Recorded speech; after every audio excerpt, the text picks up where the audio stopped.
We all love playing Arkham Horror, the card game set on the eastern seaboard of the United States in the 1920s, which not only reflects Lovecraft's novels, but it also gives the game its strong, awesome flavour.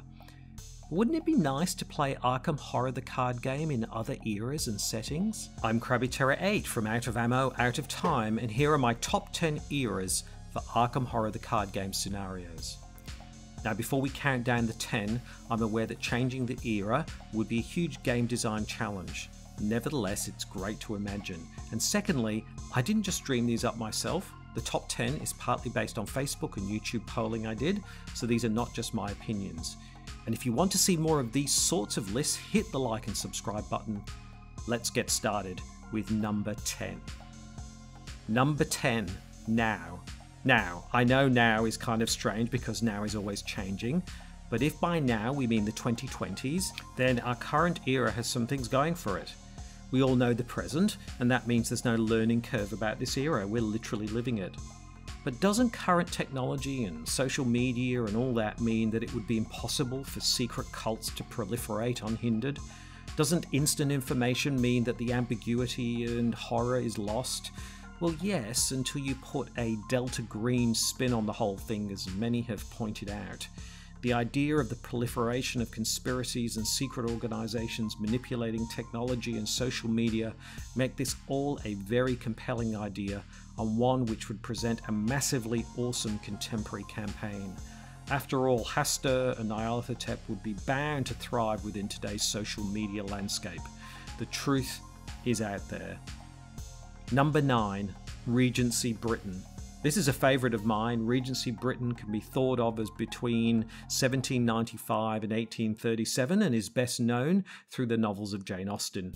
In this light, using this era is immediately accessible as Austen's novels are so widely known.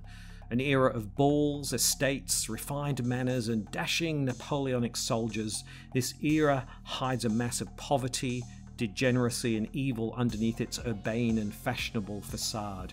In case this seems all too removed from our imagination, then I recommend watching the excellent Pride and Prejudice and Zombies movie from 2016 for inspiration. Number 8. What better to put at number 8 than, yes, the 80s. Yes, the decade that taste forgot is also the ideal decade for Cthulhu to rise again. There's precedence here as Chaosium released Cthulhu Now in 1987, and whilst transport and weaponry and communications are easier in the 1980s than say the 1920s, it is still an era which predates the mass rise of digital technologies, and as such is still limited in the ability of investigators to discover, disseminate and communicate information. An era of weird science and subcultures, the 80s provides a perfect backdrop to an Arkham Horror the card game campaign or scenario. After all, it worked for Stranger Things. Number 7. The Middle Ages or Dark Ages in Europe. Yes, mud-spattered feudalism meets an often corrupt and powerful clergy. It's a perfect combination for the Cthulhu mythos to thrive and survive. This is an era where people believed in witchcraft, magic and demons, and so the real world is closer to the cosmic void than ever.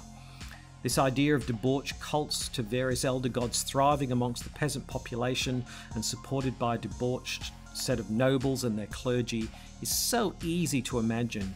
Death in the form of disease and plague or misadventure is around every corner, which makes this era even more horrific to experience.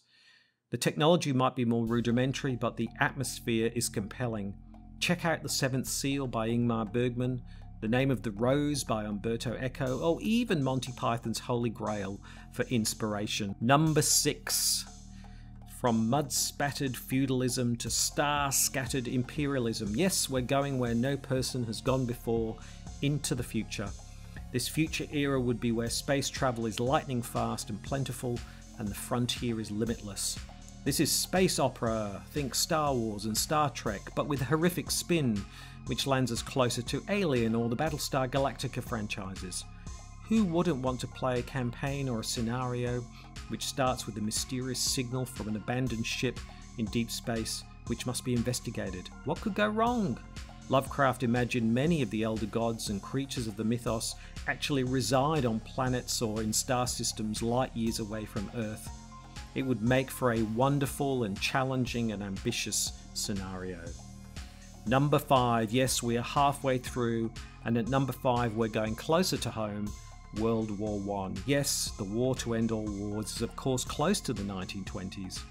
Every investigator in Arkham Horror the card game would have been impacted in some way by this horrific world war, which means it's close enough to current scenarios but specific enough for the creation of new and interesting and different scenarios.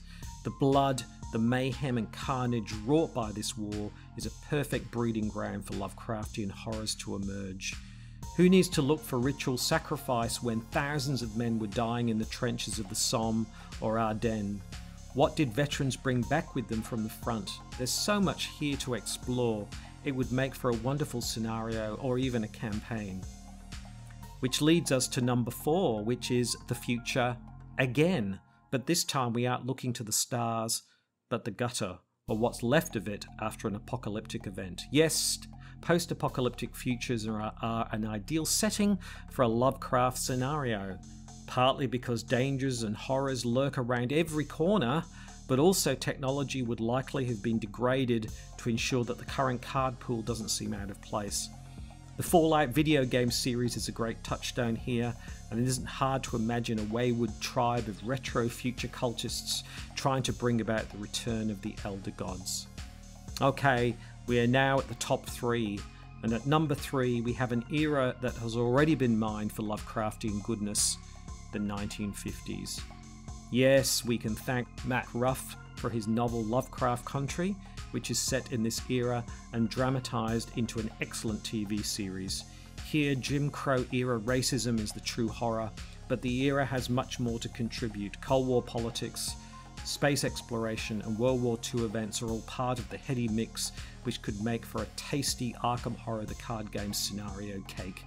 Whilst the technology of the era is slightly more developed than the 1920s, it's not so distant that the existing card pool can be easily adapted to this era. Which leaves us to number 2, another evocative era. And at number 2 we have my personal favourite, Victorian London. Yes, fogs, sword canes, vampires, and a craze in Egyptology and spiritualism. The Victorian era is awash with menace, decadence, violence, and secrecy. And what better place to set such a scenario but at the centre of the largest empire the world has ever seen, London. There's so much to draw on here: Sherlock Holmes, Jack the Ripper, and death photography to name but 3. This era would be my ideal place to set an alternative Arkham Horror the card game scenario. For more inspiration, check out Cthulhu by Gaslight by Chaosium. There is just so much here that could be used. And finally, here we are at number 1. We have the most popular era for a scenario or a campaign as voted on by you, the players, Ancient Egypt.